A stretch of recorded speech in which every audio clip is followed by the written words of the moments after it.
We're back here, WHIP Radio in Philadelphia, getting you ready for tonight's national championship game between Alabama and Clemson, and also a lot of big news on the NFL front as we're just coming off a wild card weekend. And of course, Tom Coughlin is interviewing with the Eagles today. So now joining us on the hotline is a man that played at Alabama and then won a Super Bowl in the NFL with the New York Football Giants and is now their sideline reporter along with Bob Papa and my good friend Carl Banks, and that's Howard Cross. Howard, it's Zach and Mike here in Philly. Thanks for a few minutes, and how are you? Hey, guys. How we doing down in Philadelphia? Well, we're doing great, and it's a little bit of something unusual for the fact that Tom Coughlin is today interviewing for the Philadelphia Eagles head coaching job after having a really good career with the Giants that came to an end last week where he won 2 Super Bowls. So it's a little bit odd to see. In your opinion, what do you think the chances are that Tom Coughlin could be coaching the Eagles next year? Well, I don't know what the Eagles' options are, but I'd say if you're looking to change a culture and build a culture with your team, he would be an incredible option for you. You got to remember that Tom's not the youngest guy that's out there looking for a job, and he comes with a great pedigree. Probably going to be a Hall of Fame coach already if he's not. Going Hall of Fame soon. So if I'm the Eagles, I'd really take a long look at it and see what my plans are in the future. A lot of fans that we interact with say, yeah, it would be a good hire, but they would only think it would be a 3-year deal just because of Tom's age. You've been around Tom being the silent reporter with the Giants. How long do you think he plans to coach? Is it going to be until his death, honestly? No, he might coach another 4 or 5 years. He would be a great, like I said again, for your system and for your team. If it's something that you want to develop a culture, develop a brand, so to speak, and teach your guys real quickly how to get something done, he's the guy for the job in that aspect. I think the world of Tom. I think that he's probably underrated in what he does for a team and with the personalities he had to deal with. We're talking to current sideline reporter for the New York Giants radio network and also former Alabama tight end, and that's Howard Cross. And Howard, Tom Coughlin was obviously beloved in the city of New York. He brought them 2 Super Bowls against a defiant Patriots team. One of them, he interrupted their perfect season, and that was very fun for that New York Giants team. Who will be able to replace the shoes, and how hard will it be to replace the shoes of Tom Coughlin in New York? I think it's going to be incredibly hard. Any coach that comes in has to know that. I think that's why some of the coaching candidates are coming in and interviewing. They're interviewing with their eyes kind of like wide open. Understanding when you're coming behind a guy who won 2 Super Bowls, that historic 9 and 7 kind of a team that finds a way to keep them healthy enough and keep them excited enough to win some games. Even with the roster he had this year, he was in almost every game he played. You're looking at, how do I come in and live up to those kind of standards? That's a tough thing to do. So if you come in, I know there's only 32 of those jobs. You got to come in eyes wide open and understand that you're going to do something pretty incredible when you get there. Even though the Giants season is done, the entire NFL season isn't done. We got our first taste of NFL playoff action this past weekend. All 4 road teams ended up winning this weekend, even though normally just how the playoffs are set up, the number 5 seed is better than the number 4 seed. Did any of the games surprise you at all? No, I think all the quarterbacks that won this weekend were quarterbacks with playoff experience. I think that has a big factor in it. I think Russell Wilson, Super Bowl, Aaron Rodgers, Super Bowl, Ben Roethlisberger, even though he got beat up, had been in the Super Bowl. That's kind of the way it goes, playoffs and Super Bowls. Even Alex Smith got his team within 1 game of the Super Bowl. So if you have playoff quarterbacks, guys that are used to it, coaches that are kind of used to it, they usually win games. When you have guys that is their first rattle out of the box, so to speak, even though A.J. McCarron did a great job, the rest of his team wasn't prepared to make that next step. When you take a look at the Bengals Steelers game, it was just a disgusting way the Bengals conducted themselves. What was your reaction with the way they carried themselves on the football field this weekend? I think that that's just childish and immaturity from grown men who don't have the idea of the bigger prize when you're playing. Selfish moves, selfish thoughts that cost their team a chance to go into the playoffs. They're sitting back today and thinking about it, and they understand that they made a mistake. But understanding you made a mistake doesn't really help you. I don't think guys realize how hard it is to get to the playoffs every year.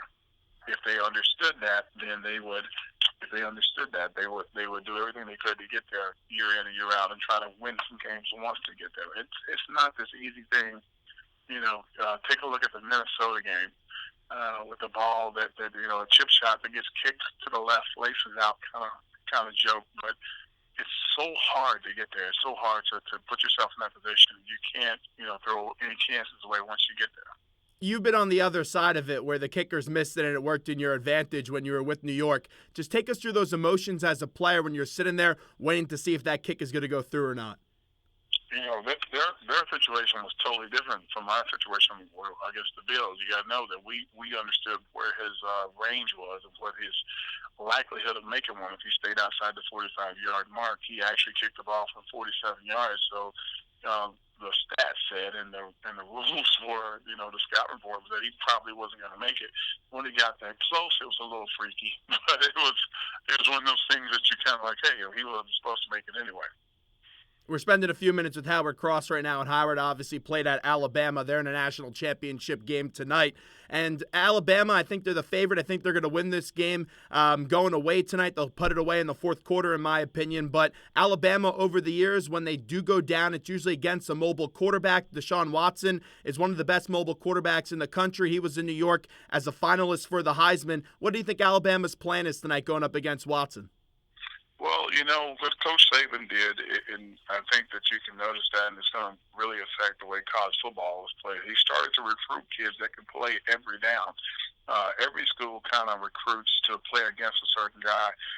The SEC recruited to play against Tim Tebow for years. Now that these mobile quarterbacks seem to be the it thing, the end thing, the Cam Newtons of the world, more teams are recruiting kids to play against these guys defensively. So Coach Saban has recruited an entire team of guys to play against a mobile quarterback whenever that comes up. He dealt with Cam Newton, he dealt with Johnny Manziel, and Dak Prescott down in Mississippi State. So he recruits kids to play against these guys. So let's see if his recruiting works.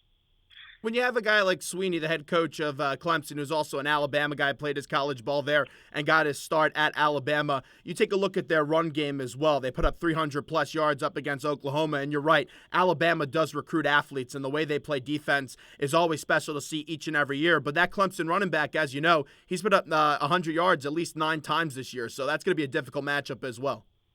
Yeah, it's going to be a difficult matchup, but you got to remember that Alabama played against Fournette, he played against Chubb, over in Georgia. They're playing against some of the best backs in the league every week when they go out. So this kid's not, no offense to him, he's not going to be much different than one of those guys. The problem's going to be is the quarterback and his ability to run the ball. When you have that option to run the ball, to pull it down and take it out of the back's belly and take off running, it kind of slows down the process. So I think if he runs and they hit him hard one time, he's going to leave it into the running back's belly a lot more. So that's the way you kind of prevent it. As you had mentioned, Nick Saban recruits a ton of athletes, and one of those athletes is Reggie Ragland, who was a nominee or a candidate for the Chuck Bednarik Award. Ultimately, Temple's Tyler Medikevich took the hardware home. How scared should Clemson be of Reggie Ragland? They have to be very aware of him. He's not just a great athlete. He's a smart kid. If you notice, he kind of sets the defense almost every time he's on the field, and that's the times that he's not pass rushing. So he's pretty dynamic as a player playing that middle backer position. He will be able to diagnose and run, from sideline to sideline. They're going to try to keep guys in the box and play against them. So it should be very interesting to see how this works out. Now, just quickly, take me back to your playing days for a little bit. Being a local kid in Alabama, how did it feel to suit up and play for Alabama? It was pretty impressive. You don't really think about how big a school is. You don't really think about how big a situation is until you actually get there. I think that when I finally got to the pros, and I think Coach Parcells said, there's like that chicken wire outfit of yours in Alabama. And I laughed. I said, Coach, our stadium's bigger than yours. So that's kind of what it was like to be in Alabama. I think when Alabama played Auburn the first time at Auburn Stadium at Georgia Air, I think it made Auburn the third largest city in our state when everybody was trying to get into the stadium at the same time.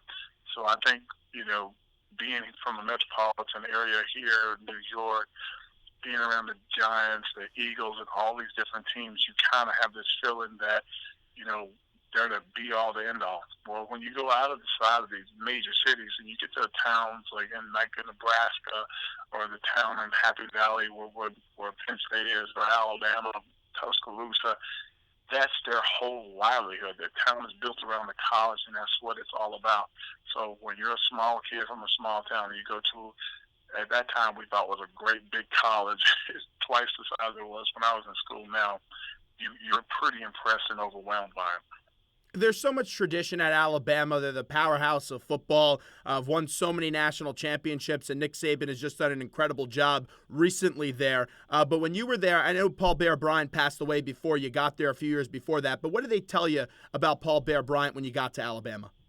They just talked about his greatness and how in touch with everything that he was. They give you the stories about how he recruited kids by being playing at USC to ensure they get black players at the university. He kind of was a trendsetter, not just for college football, but for for SEC and college football. He's a legend that goes like beyond anything you could think of. And down there, they still think he almost walks on water. He's when you say his name, people put their hand over his heart. They still wear the houndstooth hat. That's 20 plus years ago when he passed. They're still wearing the houndstooth hat. We're talking to Howard Cross, who joins us right now. A few more questions with him. Played at Alabama, won a Super Bowl championship, Lombardi Trophy with the New York Football Giants. Nick Saban, there's always coaching rumors out there. I think he has the best job in college football right now. But one thing he did not succeed at was coaching in the NFL. He had a quick run with the Miami Dolphins. Could you ever envision a scenario where Coach takes another stab at the NFL? Well, I think people have to realize, one, that Coach Saban is in his 60s, right? So I don't think that people realize that. I think they think he's like this younger, he's much younger. So that would be one thing that would go against him leaving and going to the NFL, having to kind of start at that point in your life. Number two, there are very few jobs in the NFL that pay as much as the college jobs he has now. So to come to the NFL, he's almost have to take a pay cut to come here. Number three, and I don't think people also don't realize this, you're able to recruit the players and the style of players you want to play in your system. When you're in the NFL, you kind of get what you get. You try to get guys there, you try to draft guys. It's kind of like a lottery almost when you're doing things. It's not that way in college. You can go out and see a kid that's 6'7", that's an excellent lineman, and you'll pass on him. You might pick the kid that's 6'5" that has better feet or something. You can pick and choose athletes from across the country and sometimes across the globe to come play for your program. You don't get that chance in the NFL. You only have 53 men, and you get what you get when you get there. It's really remarkable how many good running backs he's been able to produce over the last few years being at Alabama. I was covering the Heisman Trophy presentation, and when Derrick Henry walked in the room, and you see him on TV, you know he's a big guy, but when you see him in person, he looks like he's a linebacker. And that Oklahoma team they had a really good run game, and Clemson was able to stop it. Tonight with Henry, how do you think he'll fare running the football? Well, if you notice, when they played against Michigan State, they didn't really get a ball at Henry that much because they wanted to, give the illusion that he was going to touch the ball. And every time that they faked it to him, leaned towards him, or even looked at him, the entire, Michigan State team was running to try to tackle Henry. That opened up the game totally for Coker. A lot of play action pass, a lot of other stuff that was happening for him. It worked out great. In this particular game, I think that they should be, hopefully, if they're Clemson, you'll be well aware that they could do other things and hand the ball off to Henry. How's he going to fare? He's a tough kid to tackle if you're worried about the tight end over the middle, if you're worried about Ridley on the outside, if you're worried about Ward or one of the other kids playing. It's tough to focus on one guy when you have so many offensive players that are contributing in the game. He could have a big night, possibly run against him. They haven't seen a back this big. And some of their defensive stars are ailing a little bit, so it's going to be tough for them to tackle a guy that's 240 pounds that runs like that. Before we let you run, are you at the game tonight? How is Howard Cross watching this game? I watch it from home, thank God. I can sit on my couch and relax with my kids and cheer a little bit and get up the next day and go back to work. What's the tailgate spread tonight? What's on the Howard Cross dinner plate tonight? Hopefully it's going to be some chili because it's kind of cold. My wife is from Florence, Italy. We have really, really good meals, and she kind of is trying to keep me healthy. I'm a big guy to begin with, so I don't foresee wings and beer. I see more like pasta and some great salads and maybe a great chili or something tonight. Well, save us 2 plates. We'll crash the dinner party tonight, all right?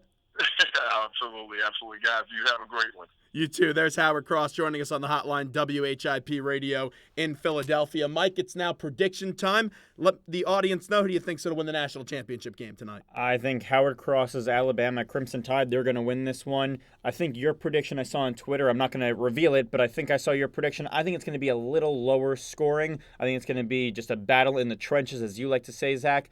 I'm going to pick Alabama to win this game 20-17. It's going to be a real close game. No matter what Alabama's seeding is, they are the preeminent team in college football. I think that there'll be too much tonight for Clemson. I know Clemson's trying to be the first NCAA team in college football to go 15-0, but tonight I like Alabama by a score of 31-20. They'll put it away late, led by Coker and Henry. And to me, the difference I really think is that Alabama defense. I think they'll be flying tonight. But 215-204-WHIP is the number. We'll take a quick break, and we'll be back right after these short messages. He's Mike Zahn. I'm Zach Gelb, WHIP Radio.